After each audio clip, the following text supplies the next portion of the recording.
Hi, Doc. Hi. How do you feel? I feel good. I feel good. I can imagine. So let's talk about the journey to becoming a doctor. Okay. When did that start? Oh, that's a great question. I think it all started when I was growing up in Ghana. When I was about 5 years old, my mom and I believe my grandfather also asked me, what do you want to be when you grow up? And I don't know. I just said doctor.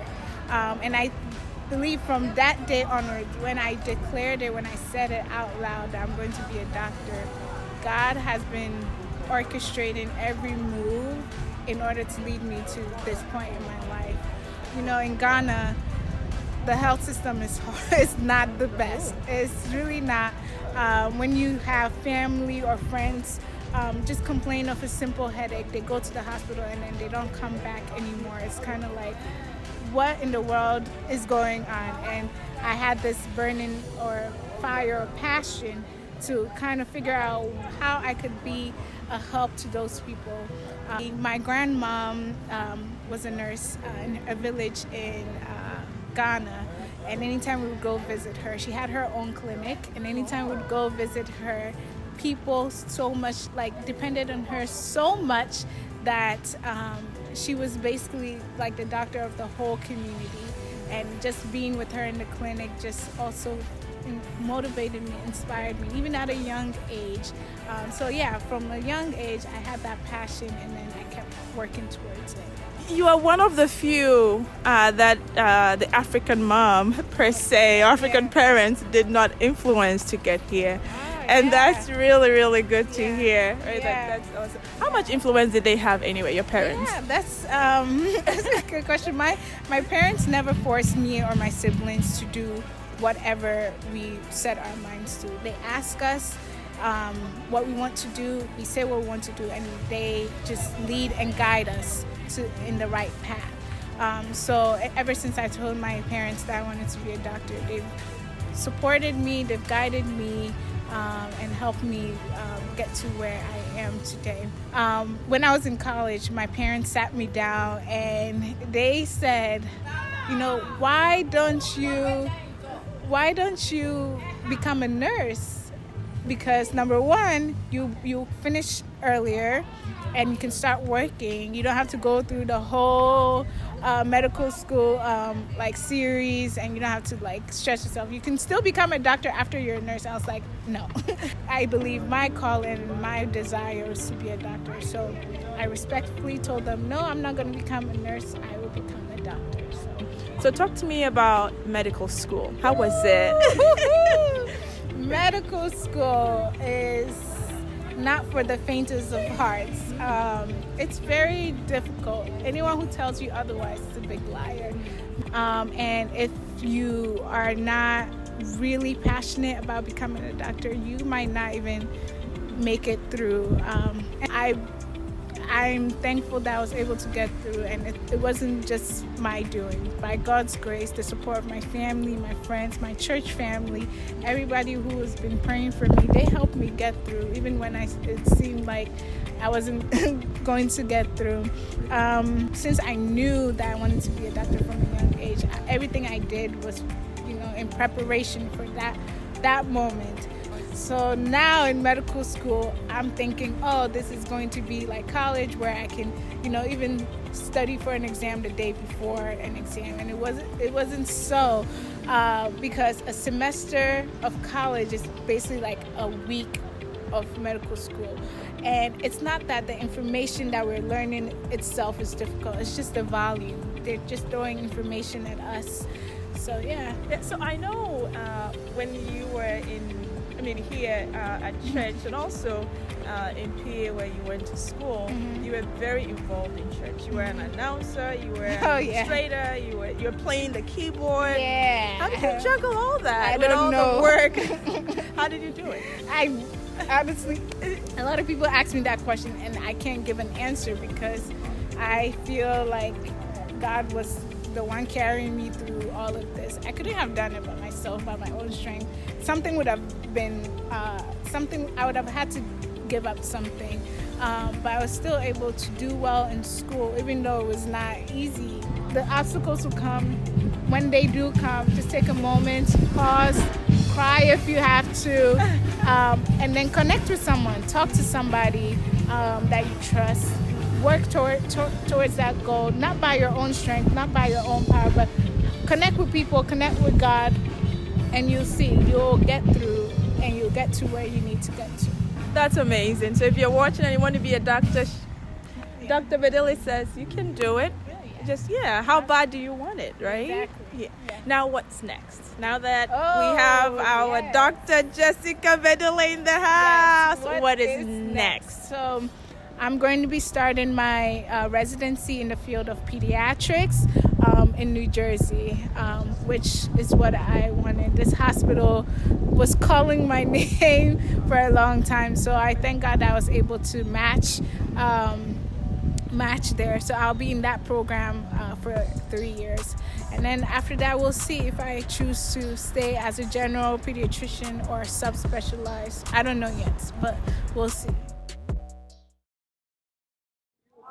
Yeah, when the day was growing, she was a brilliant student. I mean, in school, and so we supported her. We make sure that she go to one of the best schools in Ghana, Ave Maria, and so she had a good beginning, right? A good foundation. Yes, because she was the firstborn, we thought she could set good example for her younger siblings to follow. So we supported her, and we took her to one of the best schools in Ghana. Listening to what people were saying, people were telling us that it's not easy doing medicine here. We started discouraging her not to go for medicine, but rather do nursing. And she didn't accept what we were telling her. She insisted on becoming a doctor. So, seeing how serious she was, we started supporting her, giving her all the necessary things that she needed to prepare her to become a doctor. I mean, we were asking her what she wanted to become. She said she wanted to become a doctor. And then I told her that, are you sure you want to become a doctor? Because I learned to become a doctor is difficult. I mean, but Jessica said, no, Daddy, I can do it. If everybody is doing it, I can do it. So then we said, okay, go for it. So he applied for school to do pre-med, and she was accepted. And there she was fortunate to even got into a program called Oasis, targeting minority. For her to be able to bring that honor to the family. In fact, the Bedele family, she is the first female, and then the only second person to have achieve that. Right now, the generation that we have now is different from our generation. So whenever your child says this is what she wants to do, just support him or her, and encourage her to do it. Because within that child, she or he know exactly what she can do. Yeah, like he said, gone are the days when our parents told us what we should become. They never gave us the chance to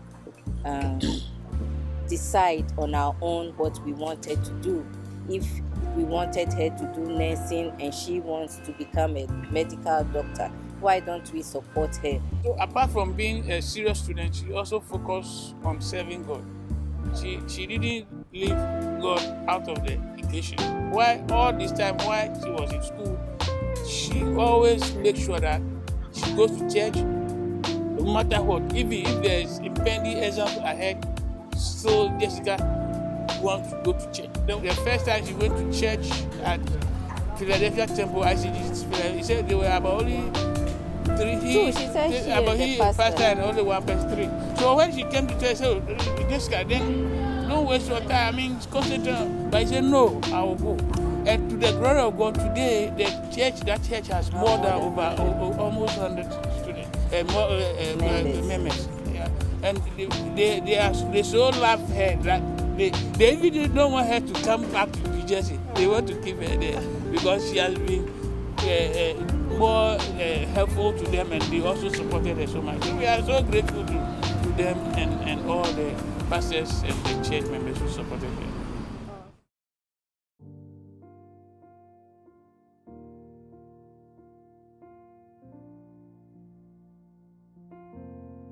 Hi, my Jessie. What's up, Doc? Hey, Jessica. Baba Gardner here. Jessica.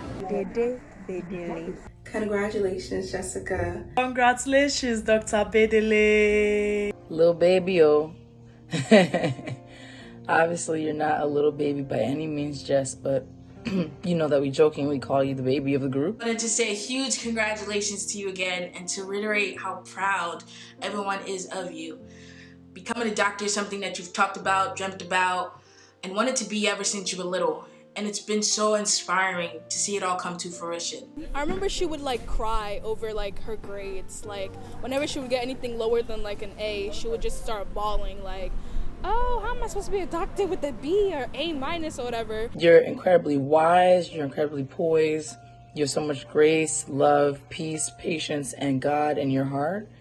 And it's no surprise that you have made it to the end of your journey. Everything that you have said that you wanted to do and you have done thus far, I'm so thankful to have crossed paths with such an amazing woman of God who never ceases to amaze me. I am so proud of you. I am so proud of you.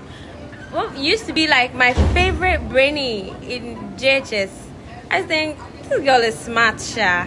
Thank you for answering my 1,000,001 phone calls, text messages, questions. As the eldest, you've been the absolutely greatest role model for Joycelyn and I ever since we were born, and even having to immigrate to America and the different transitions that we had to experience. So many people finish certain accomplishments being a shell of who they once were. And we know that can easily happen in medicine. And you have finished not only intact, but you've continued to blossom throughout medical school. You didn't allow the rigors and the stress to peel away from you. If anything, it's edified and fortified you. I'm so proud of you. I am not even sure, I'm not surprised that you have gotten to where you are right now. And a lot of people will look up to you. Even me, I look up to you, Sha. The whole world is earnestly waiting for the manifestation of your glory. What?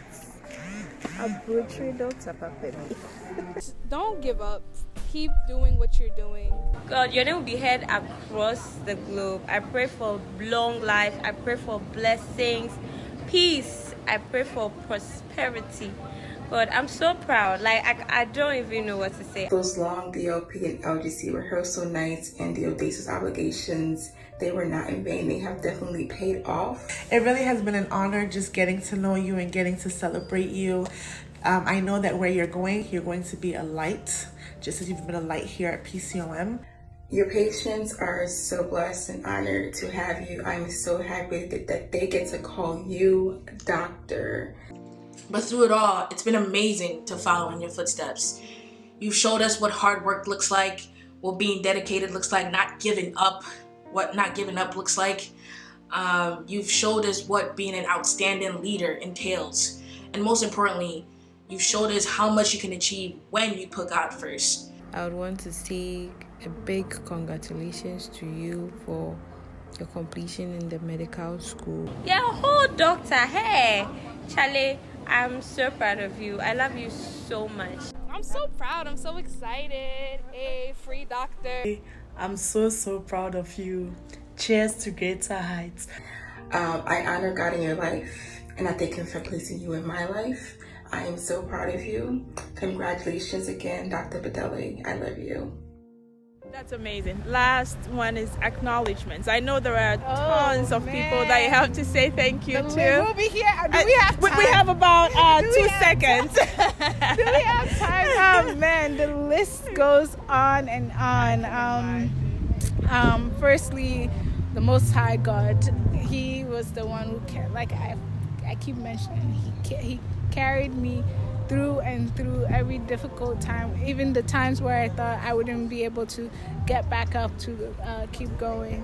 He kept me under his wings, covered me, sheltered me, strengthened me, and God is good. Next, I would like to thank my parents. I don't even know how to do it because they support me and my siblings here, and then they also support a lot of my family back home in Ghana.